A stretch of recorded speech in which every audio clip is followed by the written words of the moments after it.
Welcome to the Deep Dive. Today we are taking a fascinating and frankly often brutal shortcut into one of the most critical transformations of the 20th century. We're talking about China's first five-year plan. That's right, from 1952 and 1956. We've gathered the internal documents, the output tables, all the critical analysis, and our mission is simple. We want to distill the core rationale, both economic and ideological, and really to critically assess the cost of this staggering state-directed sprint toward modernization. And this deep dive is so crucial because, well, the first five-year plan isn't just a list of numbers. No, it's the fundamental blueprint for post-revolutionary China. If you want to understand the trajectory of the modern nation, you really have to grasp this moment. How the CCP under Mao decided to transform this massive, largely agrarian society Which our sources describe as backward and inefficient. into an industrial powerhouse. And they tried to do it essentially overnight. That phrase, overnight transformation, that really is the key. It is. It's clear this wasn't just some simple economic policy. Okay, let's unpack the core motivations, Mhm. because the plan had this powerful dual rationale. It had to work on two fronts at once. Absolutely.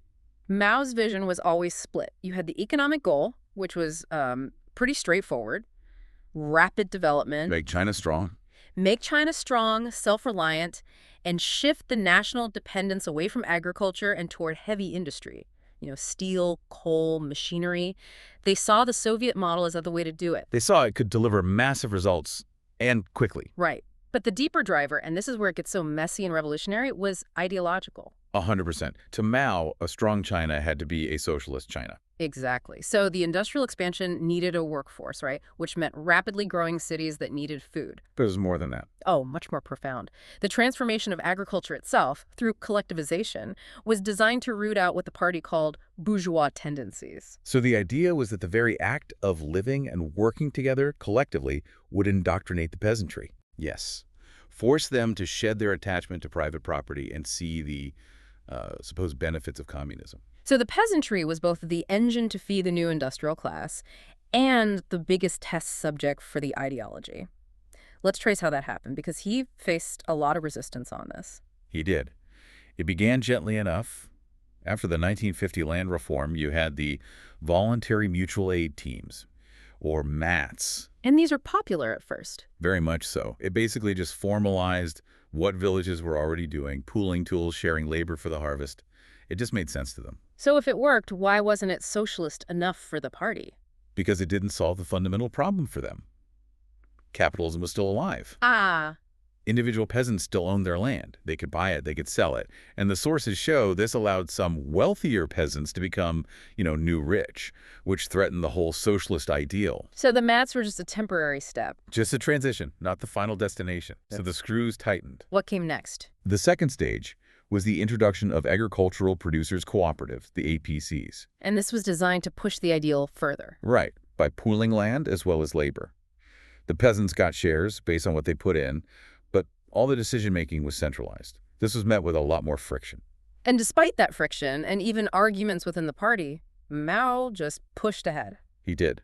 By 1956, it was the final phase. They eliminated private ownership entirely, Wow. confiscated remaining private plots, established these huge mandatory cooperatives. It was a top-down move to just, eliminate the last bit of private land ownership. And that really shows his commitment to ideology over maybe pragmatism. Absolutely. And while all this was happening in the countryside, the cities were going through their own Soviet-style revolution. An immediate one. Instantaneous and absolute. All remaining private businesses, commercial enterprises, they were all nationalized, put under state control. And they adopted the Soviet model wholesale. Completely. Heavy industry, central planning, massive output quotas. Everything was about steel, chemicals, energy. And we really can't talk about this without bringing in the Soviet Union. No, you can't. The whole thing rested on Moscow's input.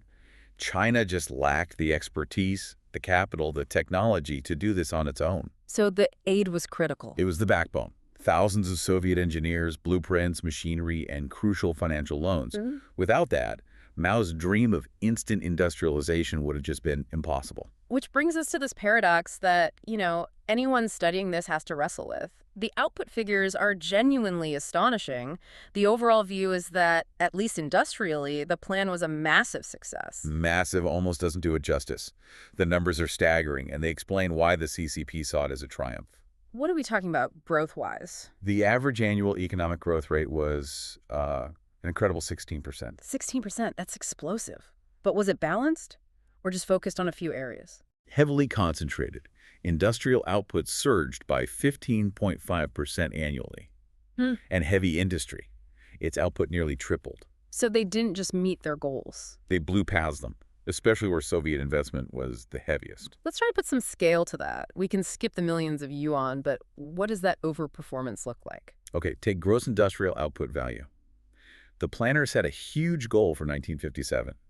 They ended up surpassing it by nearly 22%. So in 5 years, they basically created the industrial capacity of a medium European nation. Pretty much. Yep. And you see it in the raw materials. Steel output was targeted at around 4.1 million tons. And they hit. Nearly 5.4 million. That's a 30% jump over what they even hoped for. And machine tools, the things you need to build other machines. More than doubled their production target. Even some consumer goods, which weren't the main focus, showed this. Like the bicycles. Exactly. They targeted 550,000 but produced well over 1 million. It showed the system could deliver unprecedented quantity. And of course, none of that works if you can't move the goods around. Right, and the materials highlight the role of the railways. Freight volume more than doubled. This was key for connecting the country and building those new industrial centers. And this wasn't just luck. It was aided by successful geological exploration. Aided by Soviet teams, often. They unearthed oil, uranium, minerals in places like Xinjiang. So you have this massive industrial triumph. But what about what for the average person in the cities? Let's talk about the social consequences. Yeah, this is where Chinese society just fundamentally changes. The working class explodes. It balloons from 6 million to 10 million people, all concentrated around these colossal industrial projects, like the steel center at Anshan.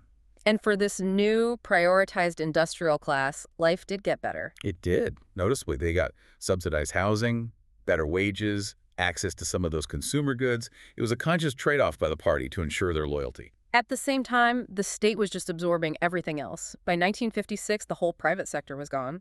Correct. It was absorbed through these joint state-private ventures. And urbanization itself was a tool for the CCP. How so? As people moved from decentralized villages into centralized cities, it just allowed the party to extend its direct ideological influence much more effectively. And the mechanism they invented to cement that control is one of the most powerful and really enduring features of this plan. The Danwei, the work unit system. Tell us about that. The Danwei is fascinating because it totally redefined the relationship between a worker and the state. It was so much more than a job. It was your whole life. It was. It centralized welfare housing, healthcare, education, and critically, it regulated the most essential parts of daily life. We're talking about things like marriage permits. Marriage permits, travel permissions, even the ability to have children. It made the worker completely dependent on the state through their work unit. This wasn't just economic policy, it was total social engineering. The perfect tool. It consolidated control while also fostering this collective identity that put the state above the family.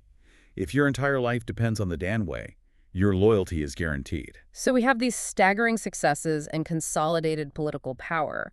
But how did a system built so fast, often by an inexperienced workforce, actually sustain itself? This is the paradox. And that paradox is the core tension of the plan. How did they pull off a 16% growth rate? By focusing myopically on quantity at the expense of absolutely everything else. The foundation was flawed. Deeply flawed. The documents are clear about the lack of preparation and expertise. The human capital deficit was huge. A lot of the new workers couldn't even read, let alone handle complex factory roles. And the consequence of that was, well, economic tragedy. The sources detail just substantial systemic equipment damage. So expensive Soviet machinery was just being ruined. Exactly. Improperly installed, inadequately maintained, it was a huge waste of capital and resources. Which points to a lack of managers, too. A severe dearth of them. The central planners set the targets, but there was nobody on the ground with the skill to execute them efficiently. And that led to bottlenecks. Constant bottlenecks, production inefficiencies. The relentless focus on volume meant quality was an afterthought. They were building a lot of stuff, but a lot of it was poorly made. And you can actually see the cracks in the output table itself. Some sectors soared, but others just fell flat. Yes, that's a great point. Take the shipping sector. The target for new merchant ships was 179,000 tons. What did they achieve? Only 54,000.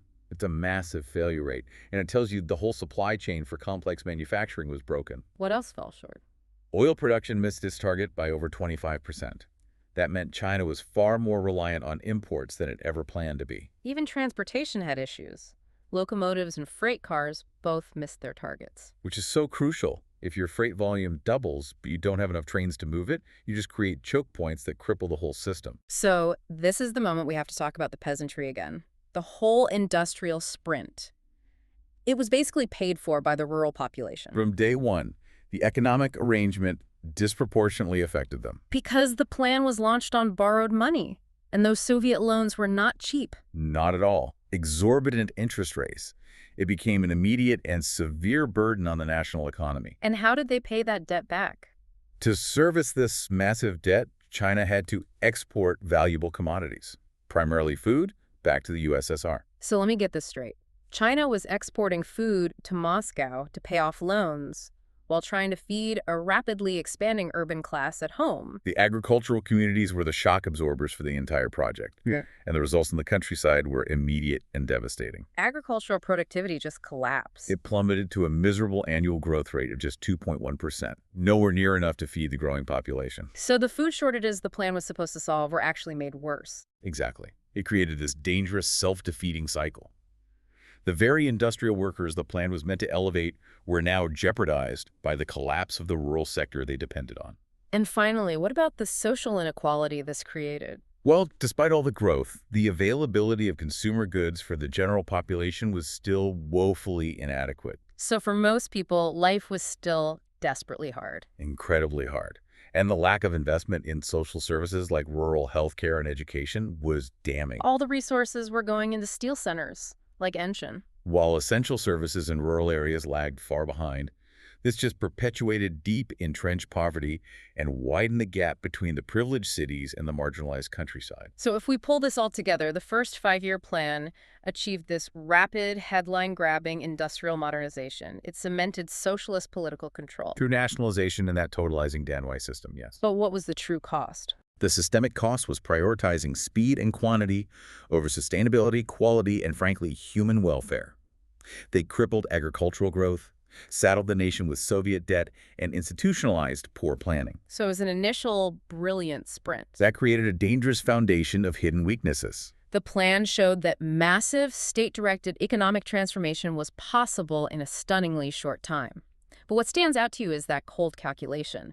The CCP deliberately accepted the sacrifice of agricultural stability, of quality control, and rural welfare, all to achieve rapid industrial power and total political control. That willingness to trade stability for speed, that's the defining legacy of this plan. Thanks for diving deep with us today.